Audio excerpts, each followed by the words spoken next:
Welcome back, Food FAQers. I'm Mariela. And I'm Eric. And we are here talking about Havana Nights Dinner Edition. Woo! I think we're going to sing a lot more, and it feels natural.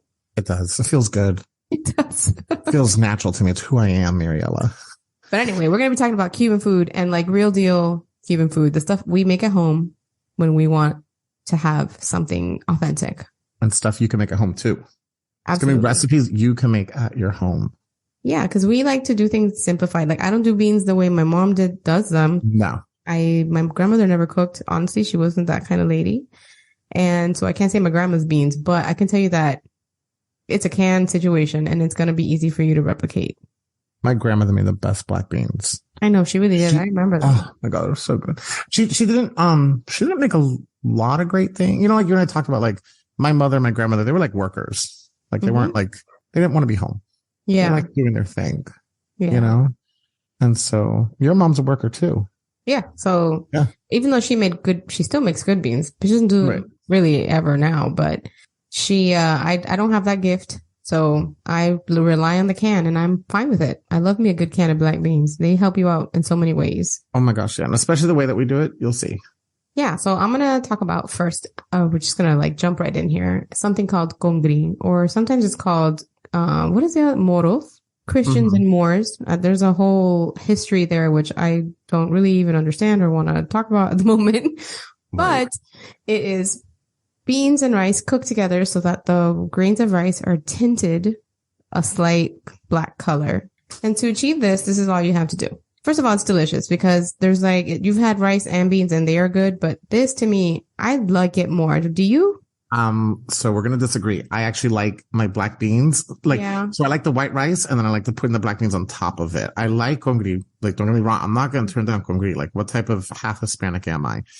But I do prefer rice on top of black beans. But here's the thing with this recipe, you can also do that as well.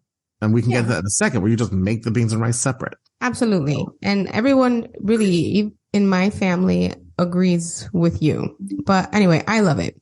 So this is how you make it. I get 1 or 2 slices of bacon and I chop them up fine. I saute them in olive oil and then I add about half an onion, 2 cloves of garlic, more if you're feeling feisty, and I let that play. I'll put in cilantro. If you're Eric, you don't, because he thinks it tastes like soap. He has that pretend gene that doesn't really exist. Use parsley if you have to. You don't really have to use parsley. Cilantro, if you want the flavor, nothing if you don't like the cilantro. And then I will fry that up together, make it nice and bubbly. And then I'll add in about a cup of rice. I will mix it together. I'll add a little bit of bouillon, chicken bouillon, which I think is the secret to cooking. Like any animal base is a secret to cooking food, I feel. Yep. Right? It adds, it pumps up the flavor in a way that there's really no other way to do. That's what restaurants do. When they make all these sauces and stuff, they add the base of beef or chicken or veal or whatever protein source. I think it makes a difference in everything you make. I pour that in there. I let it hang out for a second. So then you add the water, you add the full can of beans with the liquid that comes in the beans and you mix that up. And then you wait for it to boil again. It comes to a full boil. You cover it. And then you put it on I wouldn't say low, but somewhere between low and medium. Medium low. That would be an ideal temperature. And then you let it run for about 12 to 15 minutes. Take a look at it and see if the water has absorbed into the grains of rice within that time frame. And then you turn it off and you take it off the heat and you let it sit for about 10 to 12 minutes. And then you open it and you fluff it with a fork. And that's congri. That's it. Dunzo magunzo. It's so good too. And if you want to make it separate, Keith, what's the secret? The thing to making it separate is it's kind of similar what you did. So I just add the can of black beans in a pot and just, get it really hot. Get it boiling, just heat it up.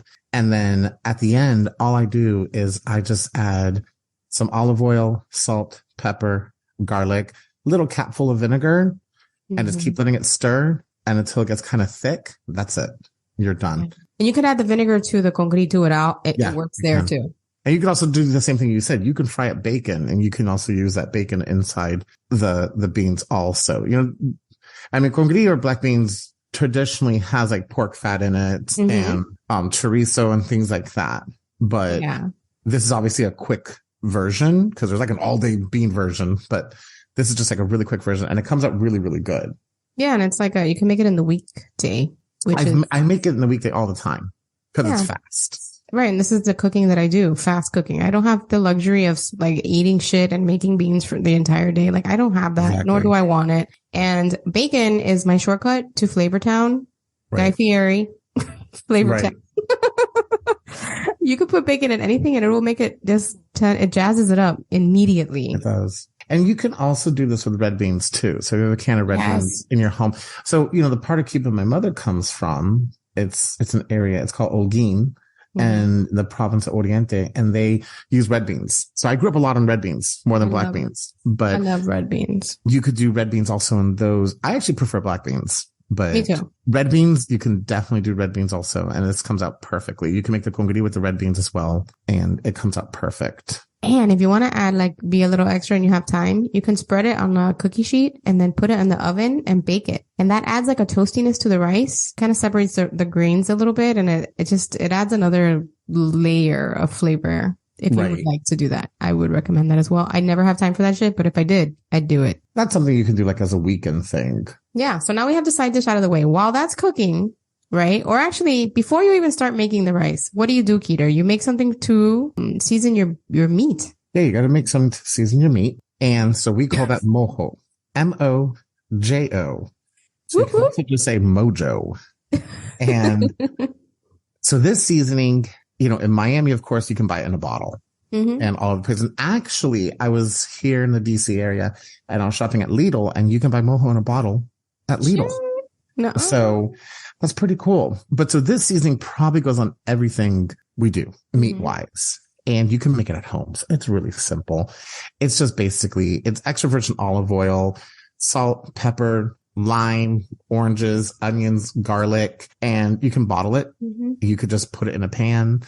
This is something that, at least growing up, we marinated most of all our meats in it. So anything from chicken to pork to steak to seafood.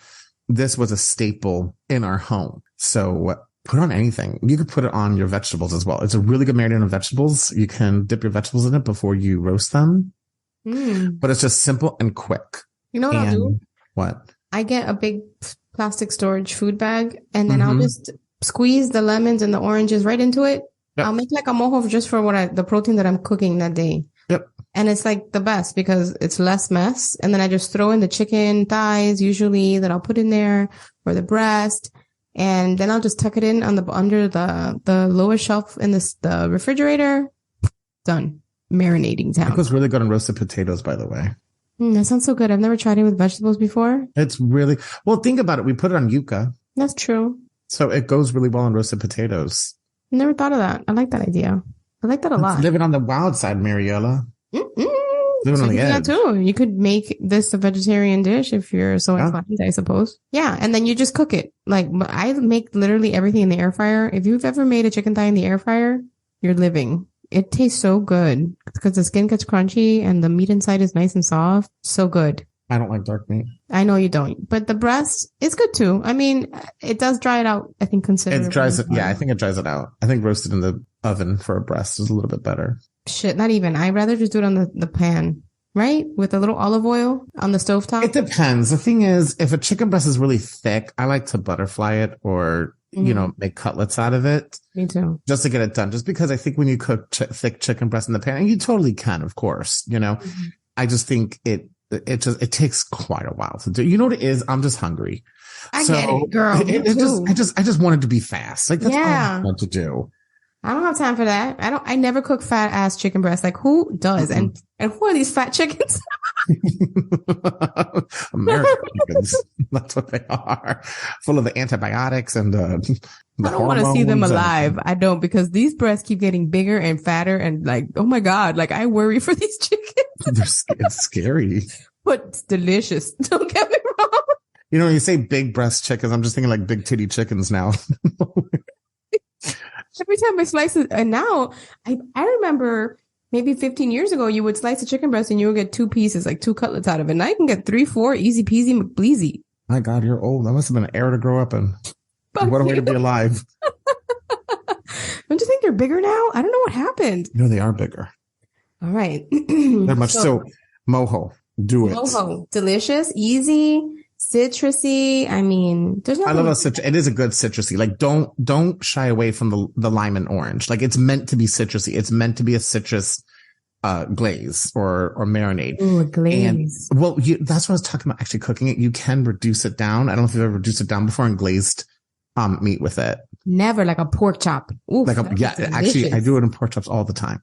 Ooh, and so you cook it down. You can glaze it with pork chop. It's really good. So do not be shy. If you are going to cook it down, be careful if you put any salt in it, because that's going to really enhance that salt flavor. But don't be scared of the lime and orange. It's meant to be sour. It's meant to be citrusy. Yeah.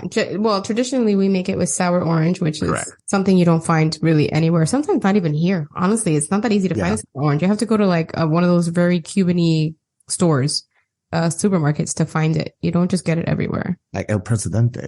Oh my God. I've never been there before. Maybe once. Well, that still exists. I wonder if it still exists. It does. And people shop there and it's a busy place, but it's not my cup of tea. I'm not, I don't know what the word is.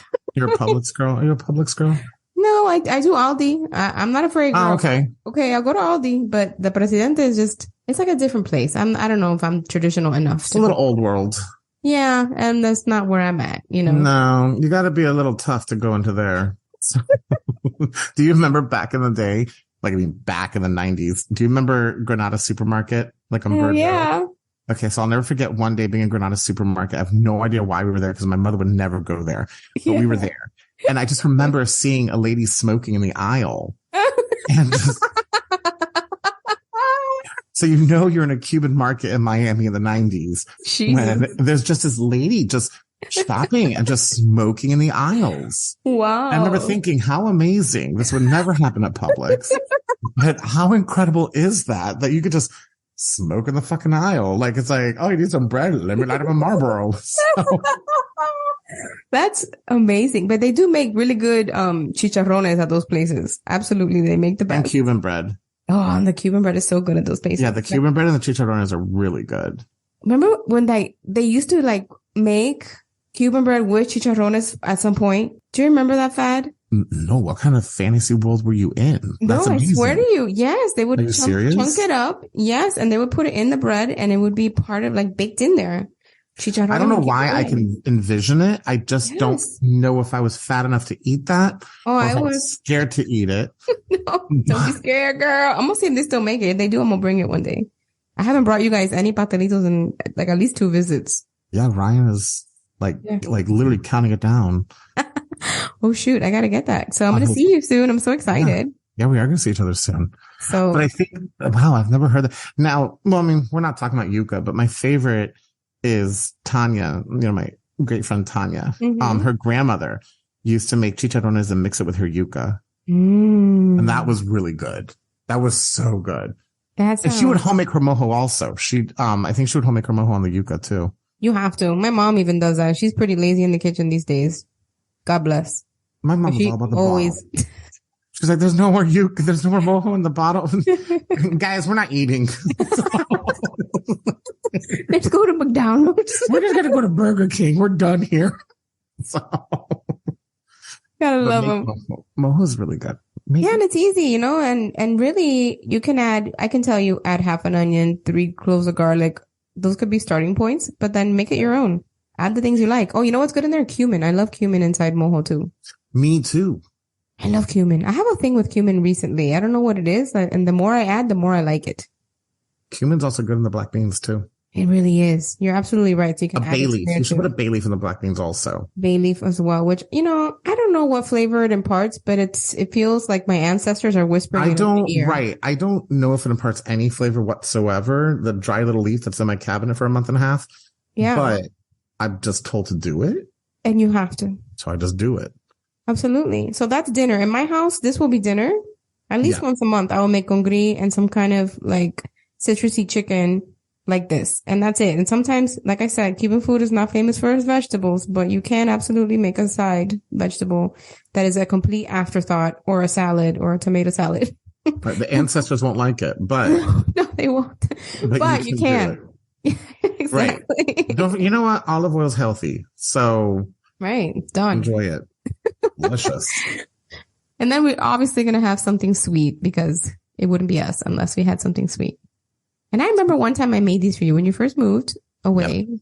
I made pastelitos for you. I was like, oh, I'm not going to bring them. I'm going to make them for you. And you must have been like, what the fuck? Why would you do that? Like, Marty, the exact instructions was, you need to go to the bakery I told you to go to. I know. I thought I knew better, but I was awfully wrong. But you can make these and they are delicious, right? And they're simple and anybody can make them. Here we have guava pastelitos, which is just guava. Sometimes just guava, sometimes guava and cheese. I prefer the guava and cheese. How about you? I prefer the guava and cheese. So we should also just say pastelito is just pastry. Correct. Like a turnover. It just needs a pastry. It's just think of for those who don't know, think of just like a pastry, a Danish, right. That's basically what this is, that those going to be different. But so back to your question, I prefer the guava and cheese. Me too. I need a savory note. Guava's too sweet. Extremely. Right? I'm not into too sweet things. We've talked about this ad nauseum, but that's why I prefer the cream cheese. So that's what you do. You grab your sheet of puff pastry. You usually have to thaw it out, everyone. Okay. I think it's a pain in the ass to do that, which doesn't it always, I always forget. But anyway, yeah. I'm not going to complain about this. It's already made and it's a really good product. You put it down in the fridge, thaw it out for like 20, 30 minutes. You take it out, lightly flour your surface, roll out the dough. It comes in a rectangle square. Yeah. So you roll it out a little bit, make it a little bit thinner, cut it into, I would say like 9 triangles, 6 if you want to make them larger. Not triangles. It's a square. Yeah. Cut them into 9 squares. I think it would make at least 9. Then you would put, if you can't find guava where you're at, you can find maybe like a jelly, maybe a raspberry jelly, seedless, something with a little bit of tartness. I don't know, strawberry. You can also omit it completely and just make a cheese pastry. You could do that. You could do that. But if you want a little something sweet, pick a jam that you like, put it in there, about a tablespoon, another tablespoon of the cream cheese, and then you make a little egg wash on the side, dip your finger in it, line the outside of the pastry with your finger, outline it, and then close it. Then press it with a fork so that it doesn't pop open when it's in the oven. Also make sure you put a little hole in the center so it could vent, otherwise it will explode in the oven. And it makes it ugly. All the filling comes out when you want it to stay in. And then you bake it at 400 degrees for, I'd say like 10 minutes or so. And then, before you do all this shit, you need to make simple syrup. You probably made it from last week's recipes, right? Yes. We had simple syrup last week. Maybe. Maybe at some point. We did with your daiquiri. Right? Yeah. So anyway, simple syrup is just 1 part water, 1 part sugar. You boil it until it dissolves and it becomes a sweet liquid that you can flavor things with without adding grainy sugar. Something where the sugar won't be able to dissolve. You add this to sweeten. Right. You don't absolutely need to do this part, but we and Eric were actually talking about this because he says it's granulated sugar and not simple syrup, but I think it's probably both. What do you think? Mean, more sugar the merrier. That's fine. Right? So you bake it 10 minutes and then you go ahead and you brush on with a pastry brush. You brush on the simple syrup to the pastries and then you just sprinkle on a little bit of granulated sugar. You put it back in the oven for another 6 to 8 minutes and then you have pastelitos. They're really good. They're so flipping good. So my favorite pastelito, what is your all-time favorite pastelito? Like what is out of all pastelito? Yeah, me too. Meat. So carne, so the meat pastelitos and meat, it's just a ground beef. It's a ground beef. It's seasoned ground beef. And what I like about it is it's still sweetened on the top of the puff pastry. So that is where you have the simple syrup. It is still sweetened on the top. And so the carne ones are my favorite. Mine too. They're like picadillo, but like a drier picadillo. Right. Picadillo again is just chopped up. It's just ground beef. Yeah, it's like I don't know. I want to say chili, but it's not really chili, but it's something like that. Yeah, like not a sauce. Not soupy. It's not soupy. But the carne ones are my favorite ones. And then after the carne ones, I'd have to pick the guava and cheese. I like just regular queso. So if you wanted to make a queso pastelito, you just put in the cream cheese and then you cover it up and then you really go to town with the granulated sugar. Those are really crunchy with sugar on top. Yeah. Now, Mari, do you sweeten the cream cheese? No, I would tell you that some people will. Yeah. But I don't know if I would. I think the cream cheese is fine by itself because it's going to be sweet on the top. That's what I think. But some people might disagree with that. I think some people really like sweet shit and it has to be like cloyingly sweet. And so if that's you, sweeten your cream cheese. And I think you could just do it with regular sugar and it would definitely melt into the product. It won't stay like hard or anything like grainy. And one thing I want to say is give it a couple minutes when you take it out of the oven because it's like boiling guava and cream cheese in there. True. So you could give it a couple minutes. Like it's going to be hard to let it sit for a couple minutes because it's going to smell really good, but you got to give it a couple minutes. Absolutely. And, I want to add that at least in my home, pastelitos were primarily eaten as a breakfast. Yeah. It was, and let's be more specific. It was like a Saturday breakfast. It was not like, don't think you wake up in a Cuban mother's home and you're getting pastelitos on a Wednesday morning on your way to work or school. Excuse me. No, you got like coffee and bread. But this is definitely something that the way that I think I best described it was in like American culture, kind of like how when you get your kids donuts in the morning on like a Saturday weekend breakfast on the weekend, this is like something we would have as like a breakfast in the morning. Did you drink coffee when you were little? I would take a sip of it. I actually was not a big coffee drinker until a couple of years ago. Really? Uh-huh. My mom used to wake me and my sisters up, like up until like 9, I want to tell you, with café con leche inside a baby bottle. She would bring it nice and warm, and that's how she would wake me up. So I've been drinking café con leche since I was a child, and that was okay. I mean, that's the 80s. That's totally fine. But you still wake up in the morning and you have your coffee and milk. I have to. Like we went out and bought coffee when you were here last because there was none in my home. I know. I don't ask for a lot, but I'm like, I really need that part. That part is imperative for my living. Yeah. And it has to come from that. It is that. It's because I have literally done it my entire life. I was not a big coffee drinker, but like in my home, my mother was, of course, a huge coffee drinker. My grandparents were big coffee drinkers. Mm-hmm. And especially in the morning, but like nobody between my grandparents and my mother, they did not start their day until coffee was in their hands. And Cuban coffee. Cuban coffee is a really, really good treat. Yes. And it's because it's very sweet to me. Café con leche is very sweet to me. It is. Now, I will say, if you want to get your morning started, get like the little coladas. What's a colada, Keter? Because it's like an espresso. Right. That's probably the best way I can describe it. It's like an espresso. Like not. Literally. It's like you can see into the future when you drink this. Right. Because so when they serve you a colada, it's in like I have a vision. Now you got to remember, I haven't lived in Miami in years, but I have a vision in Miami of like people carrying around these little white styrofoam cup and they have a bunch of little disposable shot glasses because you cannot drink the cup of this. Oh no, you'll die. And you put it in the shot glass and it's like tar. It looks like tar. Yep. And there is sugar in it. A ton. Yeah, because, it is Cuba. So sugarcane tobacco does grow there. We love our coffee and cigarettes. Yes. But so it's, and they just pour that little shot and it's nuts. Like you can feel your heart. Yeah. It's so good. And then you can become addicted quickly. Oh, let's see that I will take any day. I love a colada. Like that's really good. And always the person serving it is the most popular person in the room. You gotta love Miami. Absolutely.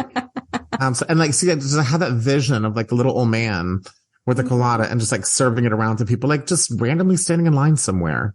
Yeah. And they comment it and they're so sweet. I love that about Miami, honestly. Yeah. They really that is like a nice thing about old Miami. Miami. Let's say the Miami we grew up in. Yeah. Anyway, so we're here reminiscing, but these foods are things that are really near and dear to our heart. We actually ate them and still eat them and will continue to eat. My kids eat this, they ask for it by name because these are really like ingrained in our culture. Yeah. And they're easy for you to try too with the things that you can find readily available in your supermarkets wherever you're living. And you can always adapt them to your own tastes. Exactly. I think just what's fun, like not to be a little corny, but I think of like a Cuban meal. I think of like a lot of friends and family getting together and it's always like on a big table, just everybody chatting. So, it's something really great to share with everybody you love and with your family and friends. It's a really, really, I don't know. It's just food that when you make Cuban food, it's a lot. It's a lot. Yeah. It's always a lot. Yeah. So we hope you enjoyed this episode and please go ahead and leave us a 5-star review. You can connect with us on Instagram. We have a few things up every so often. We go in there. We're busy people. We're just starting.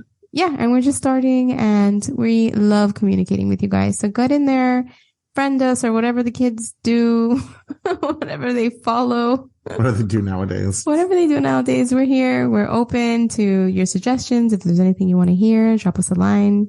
And we hope you have a fantastic week. Take care. We love you guys. Yes, we do. All right. We'll catch you next time. Bye.